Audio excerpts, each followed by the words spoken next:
छत्रपति शिवाजी महाराज, उन्होंने समुद्री व्यापार को, समुद्री शक्ति को एक नई ऊंचाई दी थी। उन्होंने नई नीतियां बनाई, देश की प्रगति के लिए फैसले लिए। कभी हमारी ताकत इतनी थी कि दरिया सारंग कान्होजी आंग्रे पूरी ईस्ट इंडिया कंपनी पर भारी पड़े थे। लेकिन आजादी के बाद उस विरासत पर ध्यान नहीं दिया गया। औद्योगिक विकास से लेकर व्यापार तक भारत पीछे ही छूटता चला गया। लेकिन साथियों, अब ये भारत नया भारत है। नया भारत इतिहास से सबक लेता है। नया भारत अपने सामर्थ्य को पहचानता है। नया भारत अपने गौरव को पहचानता है। गुलामी की बेड़ियों के हर निशान को पीछे छोड़ते हुए नया भारत समुद्री इंफ्रास्ट्रक्चर में मिल के नए पत्थर लगा रहा है। साथियों, पिछले एक दशक में भारत के समुद्री तटों पर विकास को अभूतपूर्व गति मिली है। हमने बंदरगाहों को आधुनिक बनाया है। हमने जल मार्गों को विकसित किया है। जहाजों को बनाने का काम भारत में हो, भारत के लोगों को रोजगार मिले, सरकार ने इस पर जोर दिया है। इस दिशा में लाखों करोड़ रुपए का निवेश हुआ है। आज इसके परिणाम भी हमें देखने को मिल रहे हैं। ज्यादातर पोर्ट की क्षमता पहले की तुलना में दोगुनी हो गई है। निजी निवेश भी बढ़ा है। जहाजों के आने जाने के समय में भी कमी आई है। इसका लाभ किसे मिल रहा है? हमारे उद्योगों, हमारे व्यापारियों, जिनकी लागत कम हुई है। इसका लाभ हमारे युवाओं को मिल रहा है, जिन्हें नए अवसर मिल रहे हैं। इसका लाभ उन नाविकों को मिल रहा है, जिनकी सुविधाएं बढ़ी है। साथियों, आज वाटरबर्न पोर्ट पर पूरी दुनिया की नजर है। दुनिया में वाटरबर्न पोर्ट की बराबरी करने वाले 20 मीटर जितनी गहराई वाले बहुत कम बंदरगाह है। इस पोर्ट पर हजारों जहाज आएंगे, कंटेनर आएंगे। इस पूरे क्षेत्र की आर्थिक तस्वीर बदल जाएगी। सरकार वाटरबर्न पोर्ट को रेल और हाईवे कनेक्टिविटी से भी जोड़ेगी। कितने ही नए नए व्यापार इस पोर्ट की वजह से यहां शुरू होंगे। यहां वेयर हाउसिंग के काम में बहुत तेजी आएगी। और इसकी लोकेशन, ये तो सोने पर सुहागा है। Western dedicated freight corridor, Delhi Mumbai expressway, सब कुछ बहुत पास है। पूरे साल यहां से कार्गो आएगा जाएगा और इसका सबसे ज्यादा लाभ आप लोगों को मिलेगा, मेरे महाराष्ट्र के भाई बहनों को मिलेगा, मेरी नई पीढ़ी को मिलेगा। साथियों, महाराष्ट्र का विकास ये मेरी बहुत बड़ी प्राथमिकता है। आज मेक इन इंडिया का लाभ महाराष्ट्र को हो रहा है। आज आत्मनिर्भर भारत अभियान का लाभ महाराष्ट्र को हो रहा है। आज भारत की प्रगति में हमारा महाराष्ट्र बहुत बड़ी भूमिका निभा रहा है। लेकिन ये दुर्भाग्य है कि महाराष्ट्र विरोधी दलों ने आपके विकास पर, आपकी भलाई पर हमेशा ब्रेक लगाने की कोशिश की। मैं आज आपको इसका एक और उदाहरण देता हूं। भाइयों और बहनों, हमारे देश को वर्षों से दुनिया के साथ व्यापार के लिए एक बड़े और आधुनिक पोर्ट की जरूरत थी। महाराष्ट्र का पालघर ही इसके लिए सबसे उपयुक्त जगह है। ये पोर्ट हर मौसम में काम कर सकता है, लेकिन इस प्रोजेक्ट को 60 वर्षों तक लटका कर रखा गया। महाराष्ट्र और देश के ये योजना इतने जरूरी काम को कुछ लोग शुरू ही नहीं होने दे रहे थे। 2014 में आप सबने हमें दिल्ली में सेवा करने का मौका दिया। 2016 में जब हमारे साथी देवेंद्र जी की सरकार आई, तब इस पर उन्होंने गंभीरता से काम शुरू करवाया। 2020 में यहां पोर्ट बनाने का फैसला भी कर लिया गया, लेकिन उसके बाद सरकार बदल गई और 2.5 साल तक फिर यहां कोई काम नहीं हुआ।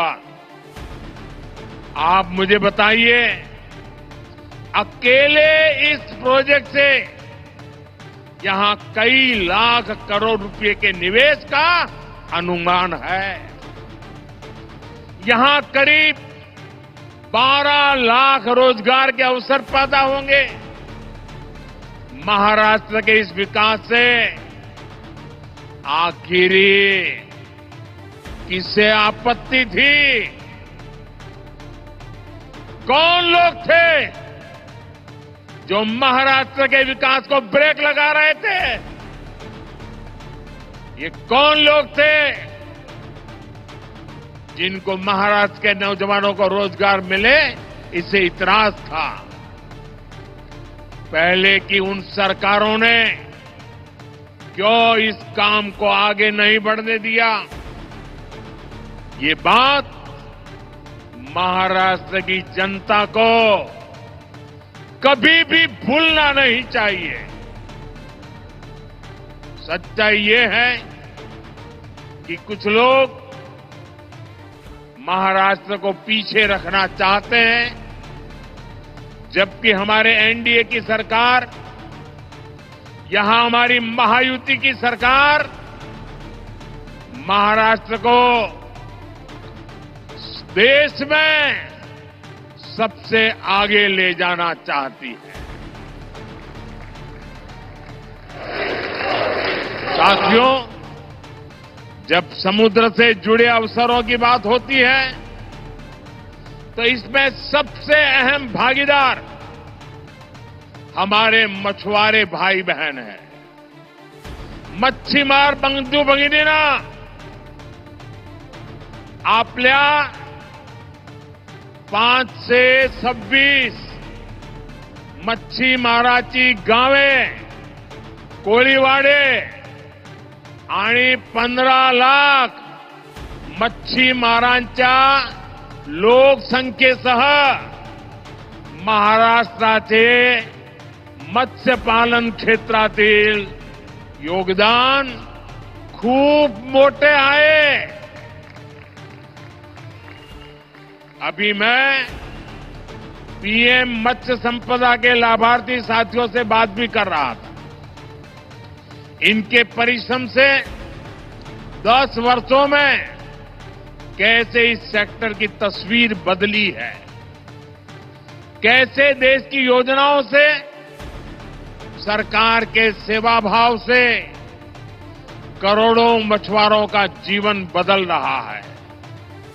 ये आज हमें देखने को मिल रहा है. आपकी मेहनत ने कितना कमाल किया है, ये जानकर आपको भी खुशी होगी. आज भारत दुनिया का दूसरा सबसे बड़ा मछली उत्पादक देश बन गया है. 2014 में देश में 80 लाख टन मछली का ही उत्पादन होता था. आज करीब करीब 170 लाख टन मछली का उत्पादन भारत कर रहा है. यानी सिर्फ 10 साल में मछली का उत्पादन आपने 2 गुना कर दिया है. आज भारत का सी फूड निर्यात भी तेजी से बढ़ रहा है. 10 साल पहले देश से 20,000 करोड़ रुपए से कम का झींगा निर्यात होता था. आज 40,000 करोड़ रुपए से ज्यादा की झींगा निर्यात होता है. यानी झींगा का निर्यात भी आज 2 गुने से ज्यादा हो गया है. हमने जो ब्लू रिवॉल्यूशन स्कीम शुरू की थी, उसकी सफलता चारों तरफ दिख रही है. इस योजना से रोजगार के लाखों नए अवसर तैयार हुए हैं. आमच्या सरकारच्या निरंतर प्रयत्नामुळे कोट्यावधी मच्छीमारांचे उत्पन्न वाढले आहे. त्यांचा जीवन स्तर सुधारला आहे. साथियों, हमारी सरकार मछली उत्पादन में महिलाओं की भागीदारी को बढ़ाने के लिए भी काम कर रही है. प्रधानमंत्री मत्स्य संपदा योजना के तहत हजारों महिलाओं को मदद दी गई है. आप भी जानते हैं कि मछली पकड़ने के लिए जाने वाले लोगों को अपने जीवन का खतरा भी उठाना पड़ता है. घर की महिलाएं, पूरा परिवार चिंता में जीता था. हम आधुनिक टेक्नोलॉजी और सैटेलाइट की मदद से इन खतरों को भी कम कर रहे हैं. आज जो ये वेसल कम्युनिकेशन सिस्टम शुरू हुआ है, वो तो हमारे मच्छीमार भाई बहनों के लिए बहुत बड़ा वरदान होगा. सरकार मछली पकड़ने वाले जहाजों पर 1 लाख ट्रांसपोंडर लगाने जा रही है. इसकी मदद से हमारे मछुआरे साथी अपने परिवारों से, बोट मालिकों से, फिशरीज डिपार्टमेंट से, समुद्र की सुरक्षा करने वालों से हमेशा जुड़े रहेंगे. चक्रवात के समय, समुद्र में किसी अनहोनी के समय हमारे मछुआरे साथी जब चाहे अपना संदेश सैटेलाइट की मदद से किनारे पर संबंधित लोगों को भेज पाएंगे। संकट के समय आपका जीवन बचाना आप तक सबसे पहले पहुंचना सरकार की बहुत बड़ी प्राथमिकता है। साथियों, मच्छीमार भाई बहनों के जहाज सुरक्षित लौट सके, इसके लिए 110 से ज्यादा मच्छी बंदरगाह और लैंडिंग सेंटर्स भी बनाए जा रहे हैं। कोल्ड चेन हो, प्रोसेसिंग की व्यवस्था हो, नाव के लिए लोन की योजना हो या पीएम मत्स्य संपदा योजना हो, ये सारी योजनाएं मच्छीमार भाई बहनों के हित के लिए ही बनाई गई है। हम तटीय गांवों के विकास पर और ज्यादा ध्यान दे रहे हैं। आपका सामर्थ्य बढ़ाने के लिए मच्छीमार सरकारी संस्थाओं को भी, सहकारी संस्थाओं को भी मजबूत बनाया जा रहा है। साथियों, पिछड़ों के लिए काम करना हो या वंचितों को अवसर देना हो, बीजेपी और एनडीए सरकारों ने पूरे समर्पण भाव और ईमानदारी से काम किया है। आप देखिए, देश में इतने दशकों तक मच्छीमार भाई बहनों और आदिवासियों की क्या स्थिति रही। पुरानी सरकारों की नीतियों में हमेशा इस समाज को हाशिए पर रखा गया। देश में इतना बड़ा आदिवासी बहुल क्षेत्र है, फिर भी आदिवासियों के कल्याण के लिए कभी एक विभाग तक नहीं बनाया गया। अलग जनजातीय मंत्रालय की स्थापना भाजपा एनडीए सरकार ने ही की थी। हमारी ही सरकार ने मछुआरों के कल्याण के लिए अलग मंत्रालय भी बनाया।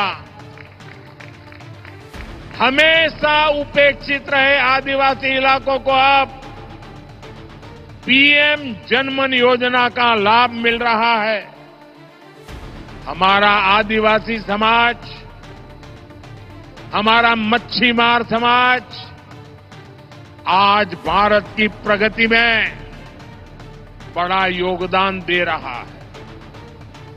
साथियों, आज मैं महायुति की सरकार की एक और बात के लिए विशेष रूप से सराहना करूंगा। विमेन लेड डेवलपमेंट में, नारी सशक्तिकरण में महाराष्ट्र देश को दिशा दिखा रहा है। आज महाराष्ट्र में अनेक उच्च पदों पर महिलाएं बहुत ही शानदार काम कर रही है। राज्य के इतिहास में पहली बार मुख्य सचिव के रूप में सुजाता सौनिक जी राज्य प्रशासन का मार्गदर्शन कर रही है। पहली बार राज्य के पुलिस फोर्स की प्रमुख डीजीपी रश्मि शुक्ला जी नेतृत्व कर रही है। पहली बार राज्य के फॉरेस्ट फोर्स की प्रमुख के रूप में शोमिता बिस्वास जी लीड कर रही है। पहली बार राज्य के कानून विभाग के प्रमुख के रूप में श्रीमती सुवर्णा केवले जी बड़ी जिम्मेदारी संभाल रही है।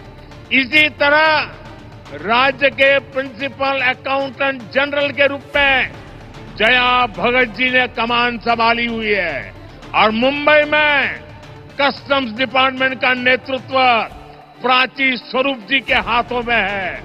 मुंबई की विशाल और मुश्किल भरे अंडरग्राउंड मेट्रो 3 को मुंबई मेट्रो की एमडी अश्विनी भिड़े जी लीड कर रही है।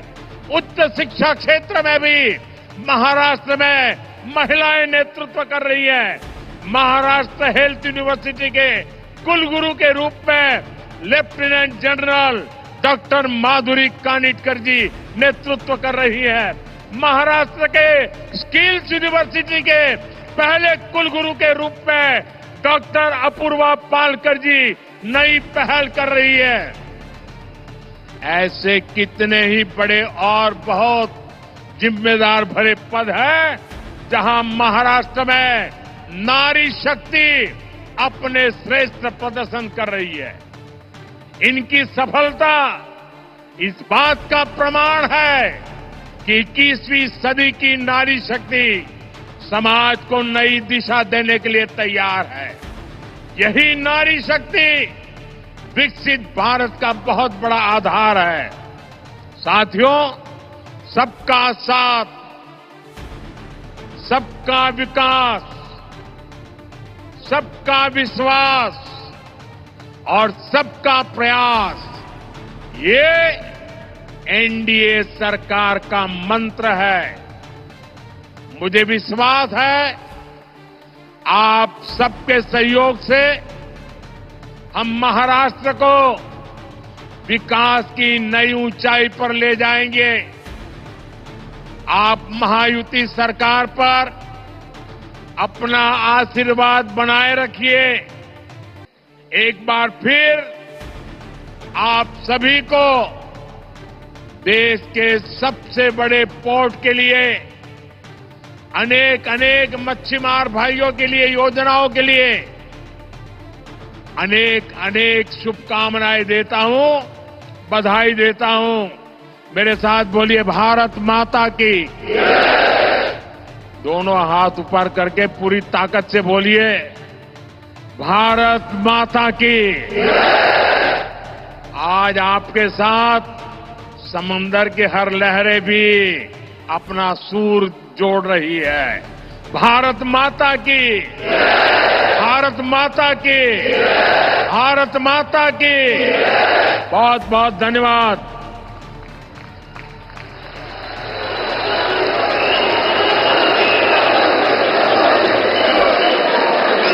आपका संबोधन पूंजी के रूप में हमारे लिए प्रेरणा का स्रोत बना रहेगा। मैं हृदय की गहराइयों से आभार प्रकट करती हूं। धन्यवाद।